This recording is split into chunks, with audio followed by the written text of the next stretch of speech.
Merci Seigneur. Gloire à Jésus. Gloire au Rédempteur. Gloire à celui qui vit éternellement. Aujourd'hui est un jour spécial. Tu t'es réveillé en bonne santé. Tu as pu marcher. Tu as pu prendre ta douche. Tu as pu t'habiller. Tu as pu manger. Non seulement tu as mangé, mais tu as senti le goût de la nourriture. Certains ont prié ce matin, certains n'ont pas prié.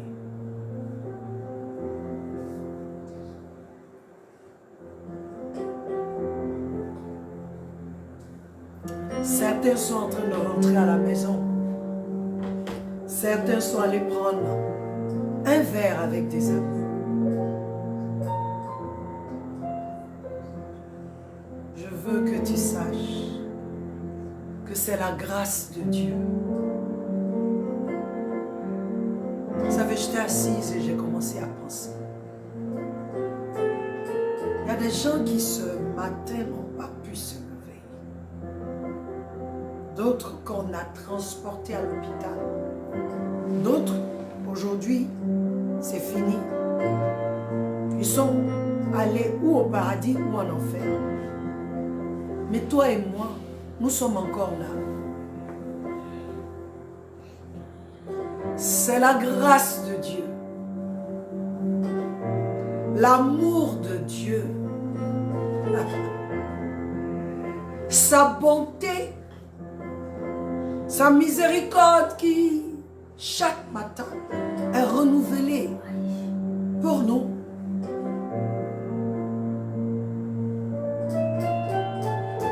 Je voudrais que ce soit avec moi. Que tu élèves la voix. Dis au Seigneur ce que tu veux. Mais aujourd'hui, dis-lui combien tu es reconnaissant.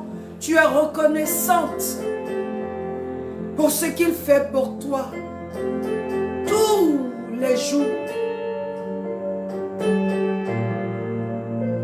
Tous les jours, mon âme te bénit, Seigneur. Oh, Jésus, tu n'es pas mort en vain.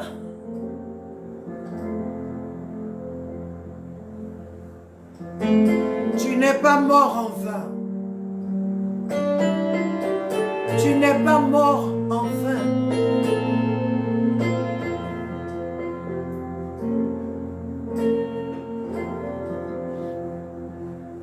Jésus, tu n'es pas mort en vain. Aïe, aïe, aïe, aïe.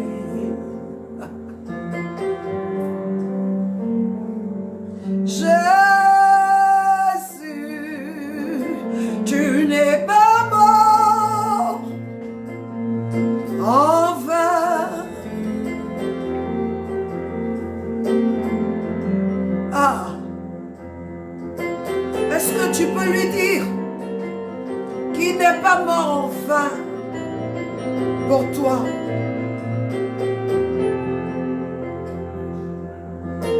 Est-ce que tu peux lui dire que tu reconnais qu'il n'est pas mort en vain? Par sa mort, nous avons la vie. Par ses maîtrissures, nous sommes guéris.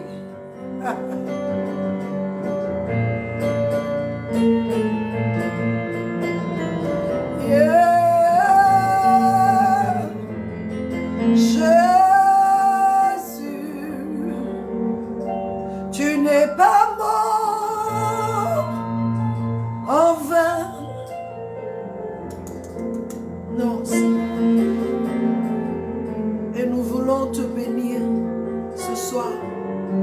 élever ton saint nom, reconnaître que tu es Dieu, que ta mort pour nous est la vie. Oh Jésus, tu n'es pas mort en vain, tu n'es pas mort en vain, tu n'es pas mort en vain, tu n'es pas mort en vain, tu n'es pas mort en vain.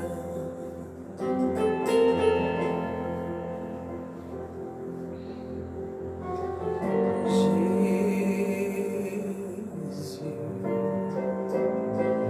tu n'es pas mort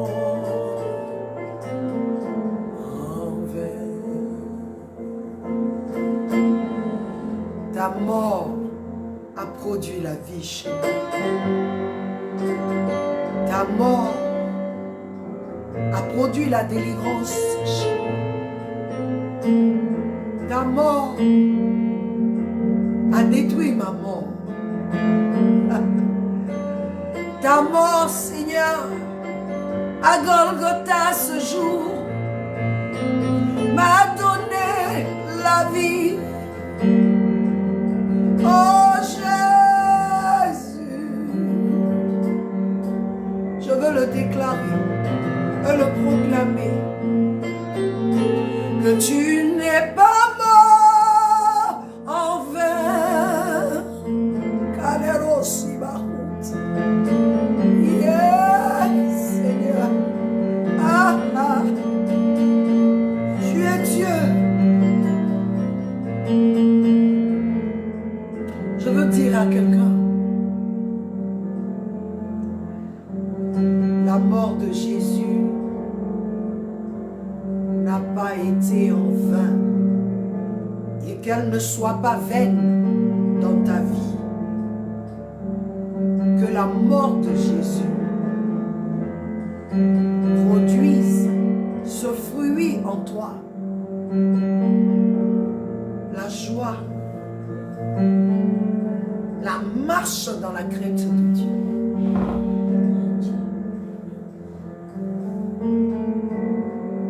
Je pense combien il m'a aimé. Je médite là-dessus et je n'arrive pas à comprendre comment un Dieu aussi bon, aussi grand, aussi saint peut venir à mon niveau à moi. Je n'arrive pas à comprendre.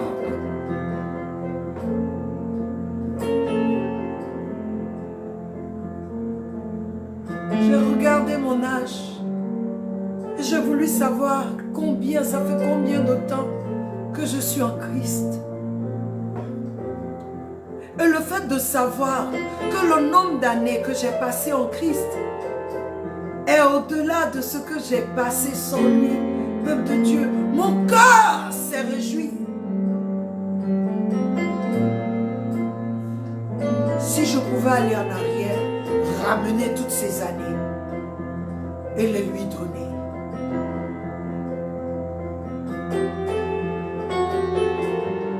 Oh Jésus, que ta mort ne soit pas vaine pour moi. Ah. Oh, que ta mort ne soit pas vaine.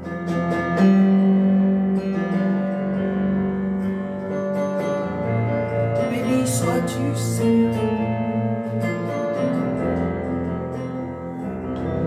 Béni sois-tu.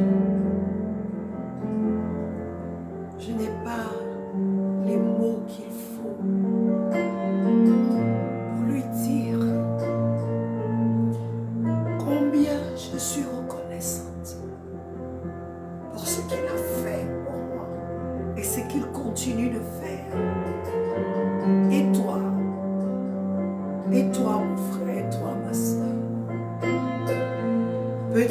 souvenir de ce qu'il a fait pour toi. D'où il t'a tiré. Où est-ce que tu es aujourd'hui? Et lui manifester ta reconnaissance. Plutôt que de murmurer. Plutôt que d'angoisser. Quand je vois ce qu'il a fait, sa mort ne peut pas être vaine pour moi. À plus forte raison, sa résurrection.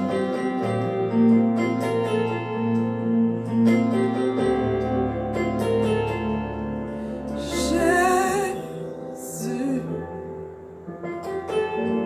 tu n'es pas mort.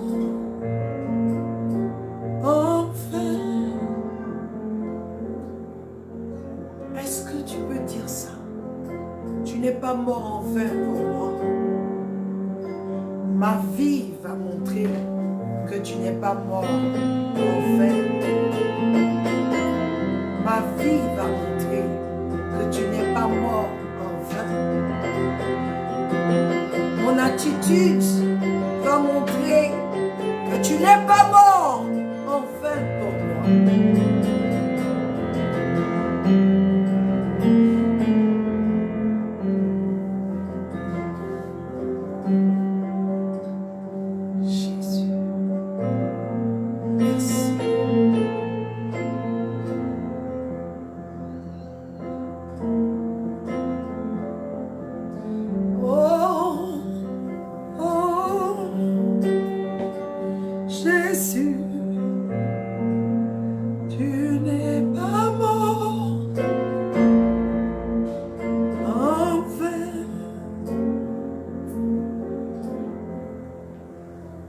De Dieu, je voudrais te souhaiter la bienvenue.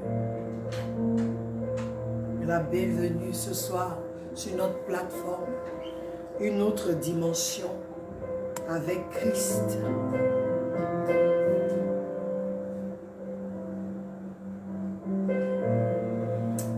Papa, merci pour ta grâce. Merci pour ta bonté. Merci pour ta miséricorde. Merci pour ton amour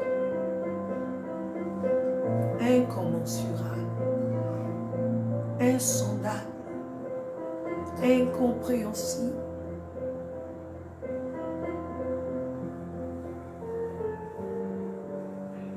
Jésus, merci. Merci. Merci pour ce que tu fais et ce que tu as fait. Merci. Que l'honneur et la gloire te reviennent à jamais. Amen. Merci. Amen. Alléluia. Encore bienvenue sur notre plateforme, une autre dimension avec Christ. Nous parlons de Jésus, notre suffisance. Alléluia. Aujourd'hui, Dieu veut dire à quelqu'un qui n'arrive pas à se voir tel que Dieu l'a créé en Christ. Dieu veut parler à quelqu'un qui doute encore de lui-même. Quelqu'un qui se voit avec les yeux de ce monde. Quelqu'un dont les blessures de ce monde, les soucis de ce monde, la condition dans laquelle il ou elle se trouve, la famille dans laquelle tu es, le pays dans lequel tu es, ces choses ont aveuglé ta manière de te voir. Et aujourd'hui, le Seigneur m'envoie te dire que tu es son ouvrage. dans le livre d'Éphésiens, au chapitre 2, verset 10. Voici ce qui est écrit. Car nous sommes son ouvrage, virgule, créé en Christ Jésus pour les bonnes œuvres, virgule, que Dieu a préparées d'avance afin que nous marchions en elles, afin que nous les pratiquions. Aujourd'hui, je veux parler de l'ouvrage que tu es. Certains parmi nous, on se regarde parce que je ne suis pas grande taille. J'aurais aimé être grand de taille. Certains se regardent.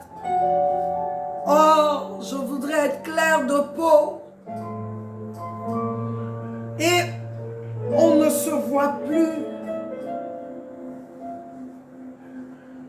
Je veux être grosse, mince. Comme maintenant, il y a tous les produits pour avoir une grosse poitrine, de grosses fesses, de gros pieds, de grosses lèvres. C'est-à-dire, Dieu dit que tu es son ouvrage. Et toi, tu te regardes. Le monde dit, voici comment une femme doit être, un homme doit être. Et quand tu te regardes, selon ce monde, tu ne trouves pas que tu es un ouvrage. Tu ne te trouves pas beau. Tu ne te trouves pas belle. Ton estime de soi est tellement low, comme on dit, est tellement bas. Parce que il y a des forteresses qui se sont levées en toi. Et nous-mêmes, dans nos familles, on te donne un nom. Regarde-moi ce gros-là. Regarde-moi cette grosse. Regarde-moi cette mince-là. Et si ça arrêtait là, moi, je ne savais pas que je pouvais prendre du poids. On m'appelait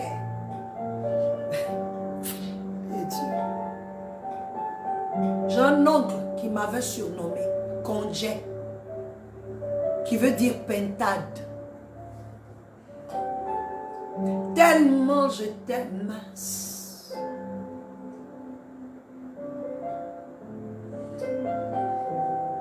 On a tous les noms.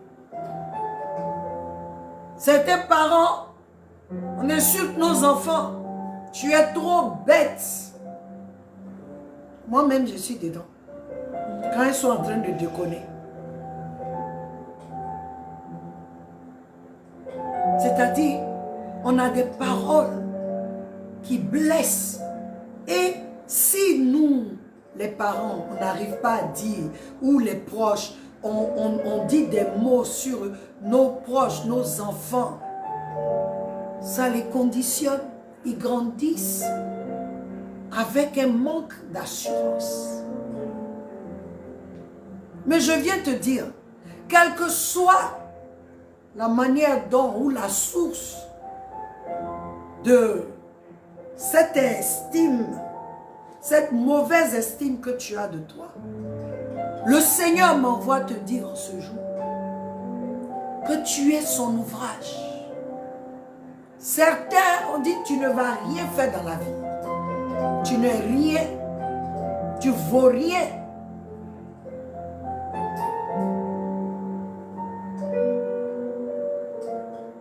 Que dit Dieu? Je viens t'annoncer le rapport de Dieu. Il dit, nous sommes son ouvrage. Car nous sommes, lisez Éphésiens 2 à partir du verset 1 jusqu'au verset 10, vous allez comprendre. Car nous sommes son ouvrage. Ici, il y a deux mots que j'aime. Son. Nous sommes. Hein, il parle de toi et de moi. Son, adjectif possessif. Ça veut dire, il n'y a pas de discussion ni de confusion au sujet de ton appartenance. Tu appartiens à Dieu. Tu es la propriété privée de Dieu. J'aime ça. Ça me rassure encore. Et que Dieu est ton Père. Tu lui appartiens. Si tu es en Christ, hein, je parle de ceux qui sont en Christ. Il dit, tu es son ouvrage. Tu es pour lui. Tu n'as pas deux maîtres. Tu n'appartiens pas à deux personnes. C'est lui qui t'a recréé en Christ. C'est lui qui t'a fait. Je voudrais que tu penses un peu. Tu es l'ouvrage de Dieu, pas de n'importe qui. Tu es l'ouvrage du Père céleste, créateur du ciel et de la terre. Celui qui a dit, faisons l'homme à notre image. Tu es son ouvrage. Celui qui règne sur le visible et l'invisible. Tu es son ouvrage. Celui qui est le vrai Dieu, qui est assis dans les hauteurs, les lieux célestes. Celui qui donne la vie et qui peut la prendre aussi. Il dit, tu es son ouvrage, je suis son ouvrage. Dieu dit, tu lui appartiens. Je lui appartiens. J'aime ça. Je n'appartiens à personne d'autre. Je n'appartiens pas à M. Dambélé, ni à sa dulcinée Bamba.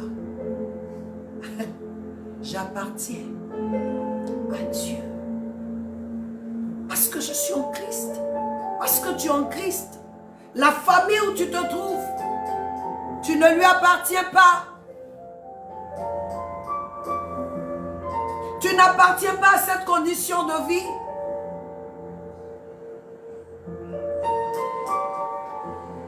Non. Nous laissons. Ça m'amène dans le livre de Matthieu. Matthieu, je pense, chapitre 13, qui parle de la parabole du semeur et de la sémence et des terres qui ont reçu. Il y a une terre particulière. On dit qu'elle a reçu la sémence parmi les épines. Et quand le Seigneur Jésus explique, il dit, ça c'est une terre, c'est ceux-là qui ont reçu la parole. Et les soucis,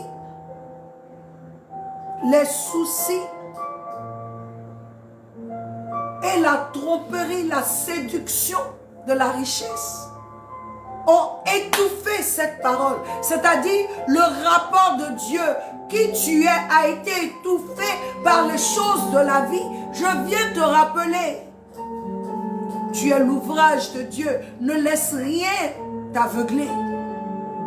Tu lui appartiens. Un ouvrage, c'est un produit. Et la différence ou la particularité de ce produit est son unicité. C'est-à-dire, il est unique. Mais il ne s'arrête pas là. Non seulement il est unique, mais ça parle aussi du niveau de qualité avec lequel il a été fait, il a été produit. C'est-à-dire le niveau de qualité avec lequel il a été fait par celui qui l'a fait. C'est-à-dire il y a un niveau, une qualité de talent, une qualité de cette personne-là qui l'a mise en faisant l'ouvrage.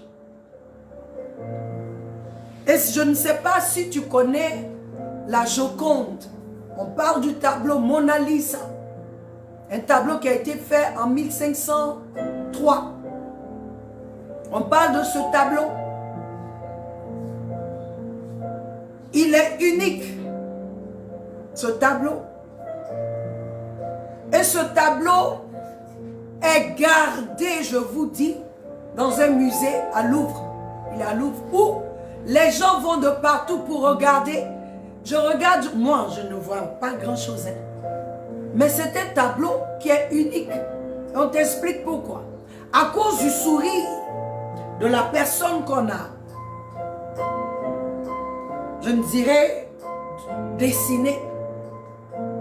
Et aussi, à cause du fait que le regard sur le tableau, à n'importe quel angle où tu te mettras pour regarder le tableau, le regard te regarde.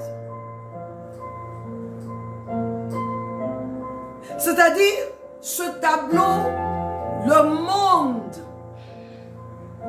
il n'est pas vendu. Ce tableau est dans un musée. Il est sur haute surveillance. Il est gardé, il est protégé. Parce qu'on dit, c'est une œuvre d'art unique. Beaucoup d'artistes prennent exemple là-dessus. Je veux te dire que tu es plus que la Joconde. Parce que toi, celui qui t'a fait, c'est Dieu. Imagine comment la Joconde est protégée. Imagine, toi, l'ouvrage de Dieu. Combien tu es protégé. Il n'y a pas de comparaison entre toi et la Joconde. Non. Il n'y a aucune comparaison.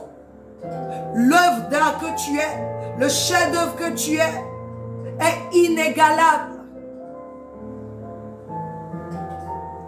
Tu es un bijou.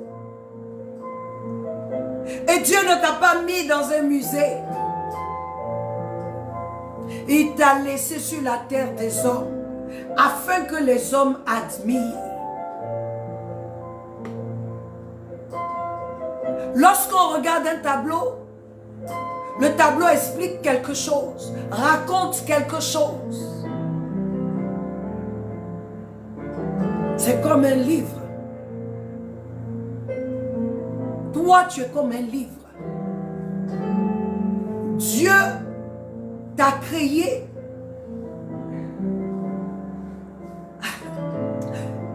C'est comme une femme qui est enceinte et Dieu prend le temps de former l'enfant qui est dans son sein. Quand il sort, waouh! Dieu a pris le temps de te former en Christ. Et maintenant, tu es exposé. Il faut que tu prennes conscience de cela. Tout ce qui est contraire à cette vérité, que tu es l'ouvrage de Dieu, tu es le chef-d'œuvre de Dieu, tu dois rejeter ça. Dieu t'a fait en Christ parfait, parfaite. Ne te regarde pas pour dire, mais j'ai mon œil qui est comme ça, j'ai mes cheveux qui sont comme ça, j'ai mon bras. Non. En Christ, tu es un chef-d'œuvre. L'homme charnel ne peut pas voir ça. Mais l'homme spirituel peut voir cet ouvrage que tu es. Et ce n'est pas parce que même physiquement que tu es belle ou beau. Si tu n'es pas en Christ, tu n'es pas un ouvrage de Dieu. tu n'es pas un chef-d'œuvre. On n'est pas un chef-d'œuvre parce que nous avons un physique qui est beau. On est l'ouvrage de Dieu parce qu'il nous a formés en Christ, qui est parfait, qui est beau. Donc nous sommes beaux et parfaits. Christ est ta suffisance, il est ma suffisance. En lui, j'ai tout ce dont j'ai besoin. Tout ce que je peux être. Et pour terminer, je veux te dire, je l'ai dit tantôt, que la Joconde est sous haute tension, c'est-à-dire haute protection. Je t'ai dit d'imaginer. Toi, l'ouvrage de Dieu, tu bénéficies de la plus haute protection. Tu as quotidiennement une escorte angélique. Quotidiennement, tu as la présence de Dieu autour de toi. Quotidiennement, tu es protégé, tu es gardé. Pourquoi est-ce que la Joconde est protégée et gardée? Elle avait disparu une fois. Et quand on l'a retrouvée, ils ont pris le temps de mettre tout autour pour qu'elle ne puisse pas être volée. Mais l'ouvrage que tu es, c'est toi qui peux donner accès à l'ennemi pour venir te voler, te tuer et te détruire.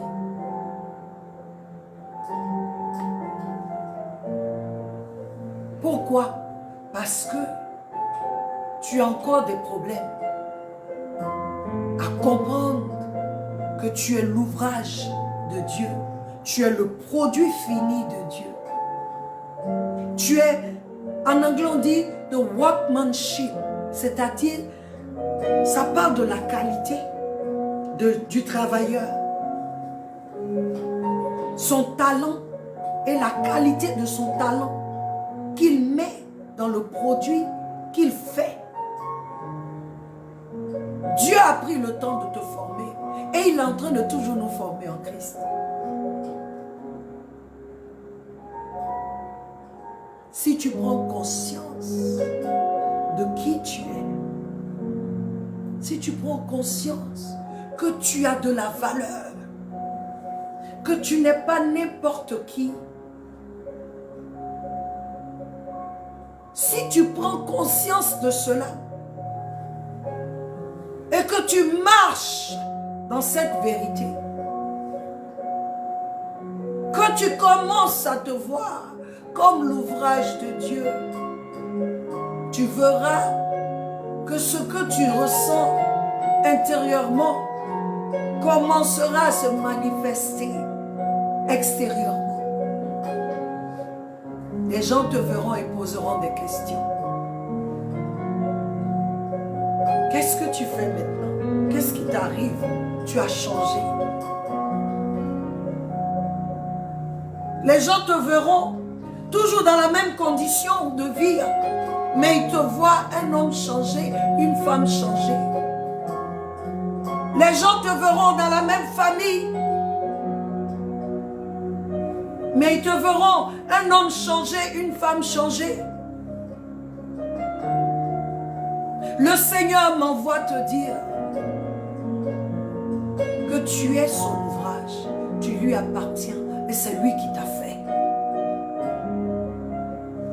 Si tu es en Christ, parce que l'œuvre qu'il a faite, l'ouvrage qu'il a fait, il l'a créé en Christ Jésus, pas en dehors de Jésus.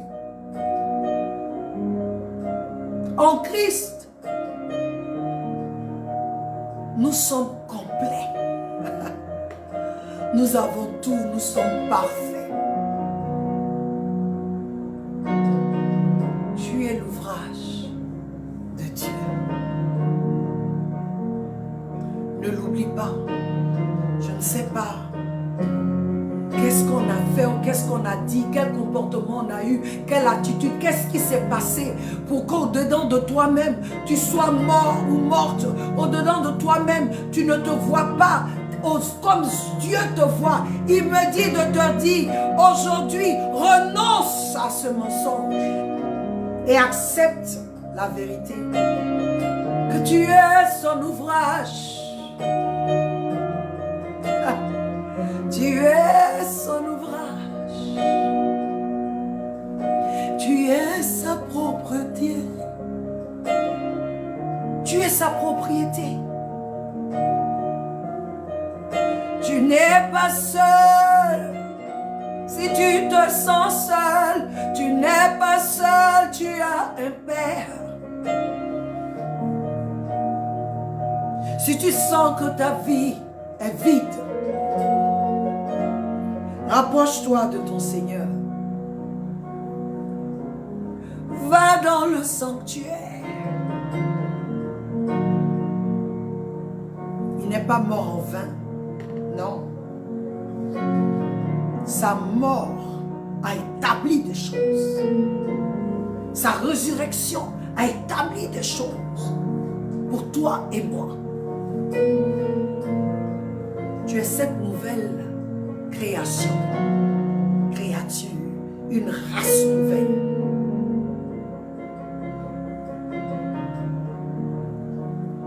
David était en avance. Il dit, il était en avance. C'est pourquoi Dieu dit, David est l'homme selon mon cœur. David dit, tu m'as merveilleusement façonné. Où est-ce qu'il a vu ça? David dit à Dieu, tu m'as merveilleusement façonné. Parce que il a vu qui Dieu a fait de lui. Il a compris que le Dieu qu'il sert l'a créé à son image et à sa ressemblance. Que c'est merveilleux.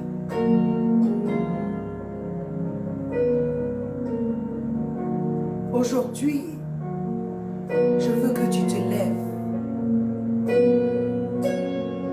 Lève-toi du lieu où tu t'es assis. Lève-toi. Sors de l'endroit où tu es rentré parce que tu n'as plus d'estime de soi. Non. Dieu dit, tu es son ouvrage. Il t'aime. C'est lui qui t'a formé. Personne d'autre.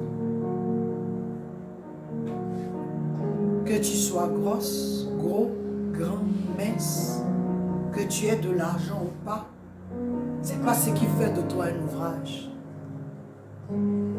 Tu es un ouvrage en Christ Jésus parce que c'est Dieu qui t'a formé. Quand tu vas commencer à intérioriser ça, à croire en ça, à commencer à marcher selon ça, tu verras comment est-ce que ta contenance va changer. Comment est-ce que l'extérieur va changer.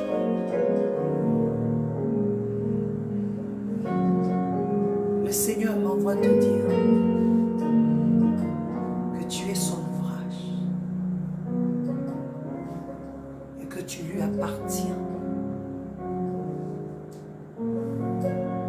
Tu lui appartiens. Seigneur, je te remercie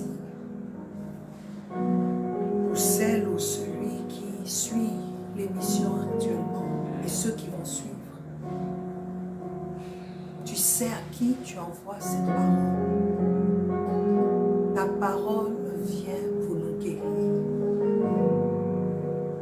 Aujourd'hui, le mensonge du diable qui s'est érigé en forteresse dans la vie de ton peuple soit détruit aujourd'hui par la puissance de ta parole. Ah! Que celui ou celle qui manquent d'assurance à cause de ce qu'ils ont entendu. Ce qu'on a dit d'eux. Aujourd'hui, que cette parole soit détruite. Que cette sémence soit détruite à la racine. Et que, oh Dieu, tu les relèves de là où ils sont.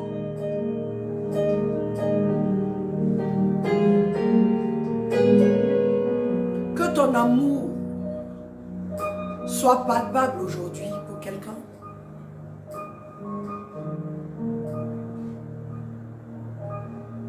Tu as dit, vous connaîtrez la vérité et la vérité vous affranchira.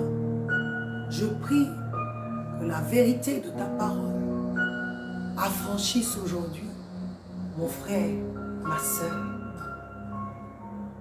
et qu'une vie nouvelle commence en Jésus. Peuple de Dieu, notre temps prend fin et je crois dans mon cœur que le voile a été déchiré, que les écailles sont tombées de tes yeux. Une nouvelle vie commence. Je crois que la joie du Seigneur est rentrée dans ton cœur et que tu te relèves de là où on t'a fait asseoir pendant des années. Toi, épouse, qui a abusé à la maison, parce qu'on te dit que tu n'es rien, mais tu es en Christ.